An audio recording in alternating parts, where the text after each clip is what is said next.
बिस्मिल्लाहिर्रहमानिर्रहीम। अस्सलाम वालेकुम नाज़रीन, मैं हूँ महरीन सब्तैन, देख रहे हैं आप मेरा यूट्यूब चैनल। नाज़रीन, इस वक्त #WorldWar3 ट्रेंड कर रहा है। यूक्रेन और रशिया के दरमियान जो टेंशन बिल्डअप हुई और उसके नतीजे में जो इस वक्त जंग का समा छिड़ गया है और इस वक्त जिस तरह से रशिया यूक्रेन पर अटैक कर रहा है, ये सब सूरत हाल जो है ये बड़ी संगीन है। मुख्तसरन सा अभी आपको मैं बताऊँगी कि क्या सूरत हाल ये बिल्डअप क्यों हुई, लेकिन इस वक्त सिचुएशन वहाँ पर क्या है, क्या रशिया क्लेम कर रहा है और बेसिकली यूक्रेन के अंदर सिचुएशन वाकई आम शहरियों के लिए क्या है, और एक ऐसे वक्त में इमरान खान साहब का वहाँ पर मौजूद होना, अमेरिका की तरफ से अब इसके ऊपर क्या रिएक्शन आ रहा है, पाकिस्तान के लिए कितना एक ख़तरा एक हो सकता है या पाकिस्तान के लिए कितना एक सेंसिटिव इशू हो सकता है। पहले तो ये कि बेसिक जो कॉन्फ्लिक्ट बना ये अभी का तो नहीं था, ये पुराना इनके दरमियान एक रिलेशनशिप इनके ऐसे ही रहे हैं ऑन एंड ऑफ। लेकिन इस वक्त जब 2021 में जो यूक्रेन के सदर है उन्होंने जिस वक्त रिक्वेस्ट की यूएस से कि हम नेटो को ज्वाइन करना चाहते हैं, उसके बाद से ये टेंशन जो है ये बहुत ज़्यादा बढ़ गई। इससे पहले भी 2014 में जब यूक्रेन पर रशिया ने अटैक किया था, उसके बाद से इनके दरमियान ताल्लुकात कभी भी अच्छे नहीं रहे, ऑन एंड ऑफ रहे। उसके अलावा पीस ट्रीटी इन दोनों के दरमियान साइन हुई, लेकिन उसके बावजूद भी मामला जो है वो कभी भी अच्छे नहीं रहे। लेकिन इस वक्त तारीख के सबसे सख्त तरीन आप कह सकते हैं कि हालात हैं इन दोनों ममालिक के दरमियान। और इमरान खान साहब जो इस वक्त वहाँ पर मौजूद है, आप समझ लें कि पिछले 20 सालों में कोई पहला वज़ीर आज़म है पाकिस्तान का जो कि वहाँ पर गया, और एक ऐसे वक्त में उनका जाना कि जिस वक्त इतनी हाई टेंशन बिल्ड हुई हुई है, जब मुख्तलिफ ममालिक के सदूर मुलाकात कर रहे हैं प्यूटन से और उन्हें समझाने की कोशिश कर रहे हैं कि मत अटैक करें वहाँ पर, ये तमाम सूरत हाल जो है इसकी इंटेंसिटी को कम कराने की कोशिश करें। ऐसे में इमरान खान साहब का वहाँ पर मौजूद होना, और ना सिर्फ मौजूद होना बल्कि अभी लेटेस्ट उनकी जो मुलाकात है उसके स्केड्यूल को बड़ा चेंज किया गया। जो मुलाकात पहले 1 घंटे की होनी थी वो अब 3 घंटे की मुलाकात होगी। ये मुलाकात इस वक्त जारी है जब मैं वीडियो बना रही हूँ। आई डोंट नो जब तक मैं इसको अपलोड करूँगी तब तक ये मुलाकात ख़त्म हो गई हो और तब तक कुछ और डेवलपमेंट्स हो गई हो। इस वक्त शाम के 5 बज रहे हैं पाकिस्तान के टाइम के मुताबिक, और उसके बाद जो डेवलपमेंट होती है वो that would be something different. लेकिन अब क्या होता है कि इमरान खान साहब को वहाँ पर उनकी मौजूदगी को एक मुख्तलिफ अंदाज में देखा जा रहा है। अमेरिका की तरफ से ये तो कहा गया ज़रूर कि हम अभी इस पर कोई कॉमेंट नहीं कर सकते कि इमरान खान साहब जो इस वक्त वहाँ पर मौजूद है, लेकिन हम ये ज़रूर एक्सपेक्ट करेंगे कि पाकिस्तान यूक्रेन के मसले को उठाएगा और उनको समझाएगा और उनसे बात करेगा इस मौजू के ऊपर, और अपना पलड़ा जो है इनफैक्ट अमेरिका जो है वो एक्सपेक्ट कर रहा है कि पाकिस्तान अपना पलड़ा जो है यूक्रेन के उसमें रखेगा और उनकी फेवर में बात करेगा। ये एक बड़े सहाफ़ी जो है उनका ये भी कहना है कि इमरान खान साहब का ये दौरा बड़ा इंपॉर्टेंट है, ये कितना कामयाब होता है वो डिटर्मिन करेगा।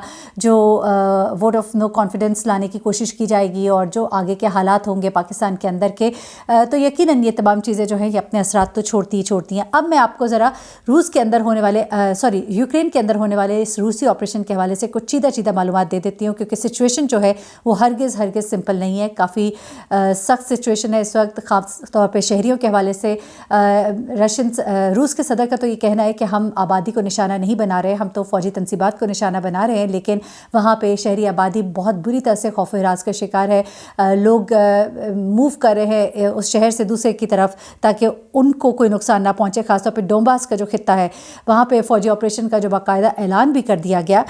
मॉस्को का जब मुकामी वक्त था कोई 5:55 यानी कि, और उस पर रूसी सदर व्लादिमीर पुतिन ने टीवी पर कौम से खिताब किया और यूक्रेन के डोंबास खित्ते में फ़ौजी ऑपरेशन का बाकायदा ऐलान किया। फ़ौजी तनसीबात पर यह ऐलान किया गया। जुमरात की सुबह को टेलीविज़न पर की गई तकरीर में पुतिन का कहना था कि इस फ़ौजी ऑपरेशन का मकसद यूक्रेन को हथियारों से पाक करना है और नाजियों के असर से छुटकारा दिलाना है। मामला तो वही है नेटो और अमेरिका, और उनका ये भी कहना है व्लादिमीर पुतिन का कि वेस्ट के असरात जो है इस खित्ते में नज़र आने शुरू हो गए और चूँकि इनके बॉर्डर्स मिलते हैं और ऐसे में ये तमाम सूरत हाल जो है ये बड़ी संगीन सूरत इख्तियार करी। और रशिया का ये कहना है कि इस मामले में कोई भी पड़ेगा तो वो हमारा मुखालिफ ही समझा जाएगा। अब जबकि अमेरिका जो है उसका पूरा पलड़ा जो है इस वक्त यूक्रेन के उसमें है, लेकिन वो किस तरह से उसको असिस्ट करेगा जबकि ये एक जंग का आगाज़ बाकायदा हो चुका है। अच्छा, पुतिन ने मशरक़ी यूक्रेन में फ़ौजी से मुतालबा किया कि वो हथियार डालकर अपने घरों को लौट जाएं।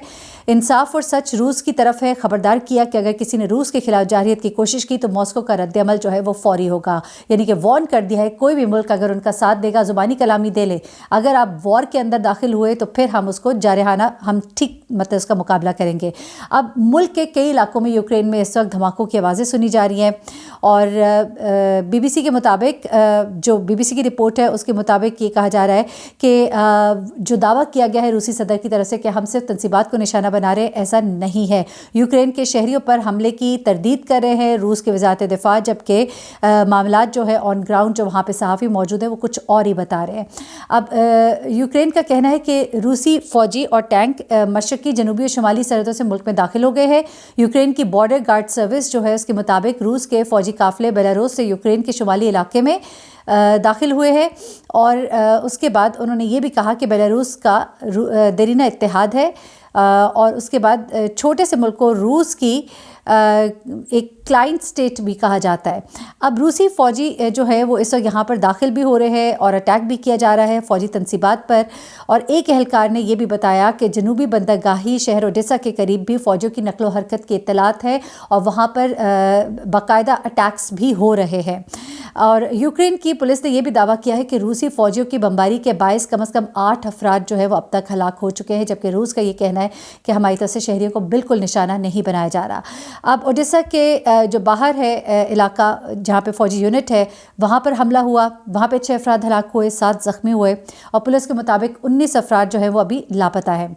अच्छा, उसके बाद यूक्रेन की अफवाज का अब दावा क्या है? रूस ने तो ऐलान कर दिया, जंग शुरू कर दी। अब यूक्रेन की मुसल्लह अफवाज का दावा है कि उन्होंने रूसी फ़ौज के 5 तैयारों और 1 हेलीकॉप्टर को मार गिराया है। अगर आपको मैं ये बताऊं कि रूस और यूक्रेन के दरमियान जो फ़ौजी ताकत है उसका पलड़ा रूस के साथ कोई कंपैरिजन ही नहीं है यूक्रेन का। यूक्रेन के मैं भी आपको उनकी बताती हूँ जो उनकी स्टेटिस्टिक्स हैं, उनके फ़ौजी तनसीबात और फ़ौजी आलात के हवाले से उनके मतलब आप समझ लीजिए कि 9:1 अगर आप करें ना तो वो हालात हैं इनके। यूक्रेन की अफवाज की जानिब से जो बयान जारी किया गया है वो ये कहा गया है कि पुरसकून रहे, यूक्रेन की अफवाज पर यकीन रखें हम। और ये भी उनको एक गुमान है कि अमेरिका के साथ उनका एक इत्तेहाद है और उनका साथ दिया जाएगा, लेकिन माजी कुछ और ही बताता है।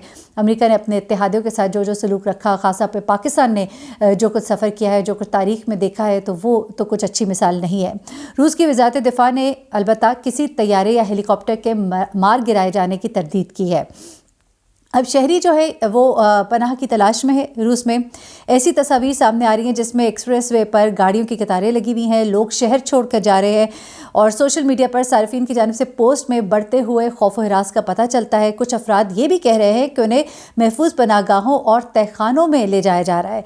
और टेलीविज़न पर जो फुटेजेस दिखाई जा रही है उनके मुताबिक लोग सड़कों पर दुआएँ मांग रहे हैं, ग्रुप्स की शक्ल में इकट्ठे हैं और उसके अलावा उनका ये कहना है कि सड़कों पर लोग मौजूद हैं, लेकिन ATMs और पेट्रोल पंप्स पर खासा रश देखने में आ रहा है। जाहिर सी बात है लोग अपने पेट्रोल को भरवाना चाहते हैं कि किसी भी किस्म की मूवमेंट की वजह से अगर कोई पेट्रोल वगैरह बंद हो गया, और आपको पता है कि तेल की कीमतों में एकदम से बहुत ज़्यादा इजाफा हो गया है आलमी मार्केट में, और तेल अगर ना मिला तो फिर वो मूव किस तरह करेंगे और पैसों की ज़रूरत पड़ सकती है, कुछ भी हो सकता है हंगामी हालात में। और मार्शल लॉ जो है वो नाफिज कर दिया गया है यूक्रेन के अंदर। तो 7 साल के बाद कहा जा रहा है कि तेल की कीमत में इस कदर ज़्यादा इजाफा हुआ है कि $100 फ़ी बैरल कीमतों में इजाफा हो गया। और ऐसा ही होता है जब भी जंग का समा होता है। अच्छा, रूसी सदर जो है उनकी जानिब से मशरकी यूक्रेन में फ़ौजी ऑपरेशन के ऐलान के बाद तेल की कीमतें $100 फ़ी बैरल से तजावज़ कर गई हैं। और इसके अलावा रूस की करेंसी जो है डॉलर और यूरो के मुकाबले में अब कम तरीन सतह पर आ गई है। जाहिर सी बात है जब जंग का समा होता है और जिस मुल्क की तरफ से जंग हो रही है या जिस मुल्क पर जंग हो रही है तो वहाँ की करेंसी जो है एकदम से, स्टॉक मार्केट जो है इसको बंद कर दिया गया रशिया के अंदर, क्योंकि स्टॉक मार्केट तो वैसे भी क्रैश हो जाती है ऐसे हालात में। इस हमले की खबर से एशिया में स्टॉक मार्केट्स में 2 से 3% मंदी देखने में आई। मार्केट में ये मंदी गुज़िश्ता कई रोज़ से वैसे देखने में आ रही थी, लेकिन इस सूरत हाल ने इसको और ज़्यादा एग्जैजरेट कर दिया है। तो जनाब ये तमाम सूरत हाल है इस वक्त। दुआ है कि ये मामला ज़्यादा ख़राब ना हो, क्योंकि इसमें फिर अगर मामला ज़्यादा आगे बढ़ते हैं तो बहुत से ममालिक आएंगे बीच में, जो जिसका इत्तेहादी है किस हद तक वो उसके लिए आगे जाएगा। और जितना एक कॉन्फिडेंस जो है वो यूक्रेन के सदर उनकी फ़ौज दिखा रही है, तो ऐसा तो ज़रूर लगता है कि उनको बैक है और ज़रूर एक साथ देने का जो वादा किया गया है किसी हद तक उनका साथ दिया जाएगा। लेकिन इस साथ का पाकिस्तान को बड़ा एक नुकसान हो सकता है, क्योंकि पाकिस्तान से फिर बहुत ज़्यादा डिमांड भी की जाएगी और पाकिस्तान से ये एक्सपेक्ट भी किया जाएगा कि पाकिस्तान अपना पलड़ा जो है वो अमेरिका के उसमें दिखाए। लेकिन रशिया के साथ जो हमारा एक इत्तेहाद है और जो न्यू वर्ल्ड ऑर्डर है उसके मुताबिक पाकिस्तान अब क्या करेगा, और इमरान खान साहब जो इस वक्त वहाँ पे मौजूद है, इस तमाम मीटिंग में क्या बातें होती है, क्या तय बात है, ये आने वाले वक्त में पता लगेगा। मज़ीद जो डिटेल्स होंगी इस हवाले से मैं आपको ज़रूर आगाह करूँगी। अपना बहुत ख्याल रखिएगा, अपनी दुआ में मुझे भी याद रखिएगा। अल्लाह हाफ़िज़।